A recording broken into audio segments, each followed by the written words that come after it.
Kudeta konstitusi oleh istana harus dilawan dengan revolusi. Assalamualaikum warahmatullahi wabarakatuh. Kondisi bangsa memaksa semua pihak untuk tidak berpangku tangan dan berhenti berdebat di belakang meja. Arogansi kekuasaan sudah sangat kritis. Masyarakat sudah dibikin animo atau kehilangan pegangan dalam kehidupan berbangsa. Konstitusi kita sudah jauh dari nilai-nilai dasar dan prinsip kehidupan Pancasila yang kita jadikan acuan dalam pembuatan regulasi. Kepentingan oligarki lebih diakomodir daripada kepentingan rakyat. Saatnya rakyat turun ke jalan, menghentikan semua kekonyolan atas beberapa undang-undang yang sudah mengamputasi hak-hak rakyat, terutama pribumi sebagai pemilik dan pewaris sah republik ini. Sahabat Idafillah, kondisi yang sekarang dirasakan oleh rakyat semakin keras dan sulit. Semua hal-hal yang menyangkut hajat hidup rakyat dijadikan sumber uang. Kesulitan semakin menjadi dan terlihat jelas ketika itu semua menyentuh kepentingan hidup rakyat. Minyak goreng yang harganya diturunkan walaupun tidak kembali ke awal, dan pembeliannya yang harus menggunakan syarat yang ditetapkan pemerintah. Aplikasi Peduli Lindungi dan NIK dijadikan syarat. Apakah ini bukan suatu penindasan? Dan beberapa daerah sekarang mulai dijadikan percobaan di mana dalam pembelian BBM harus menggunakan aplikasi My Pertamina. Ini artinya apa? Bukan suatu penindasankah?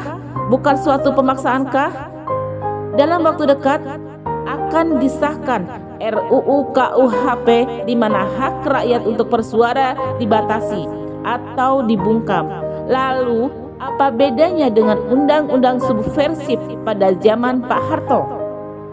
Apakah ini bukan penindasan juga? Indikasi apa? Perbudakan secara tidak langsung. Ini mengkonfirmasi bahwa demokrasi sudah mati. Ada banyak masalah yang substansial yang harus disikapi rakyat dengan serius. Bukan saatnya lagi hanya bicara atau mengeluh di media sosial. Indonesia negara merdeka, harusnya kesejahteraan sudah dirasakan rakyat. Tak ada lagi antrian bansos atau lainnya, karena memang sumber daya alam Indonesia sangat banyak dan subur. Pendidikan anak-anak bangsa yang amburadul, tak jelas, dan pembodohan yang semakin terstruktur menggiring anak-anak bangsa ke arah amoral. Akankah sebagai orang tua masih bisa hanya jadi penonton? Lihat di daerah masing-masing berapa persen lahan yang sekarang dimiliki oleh pribumi.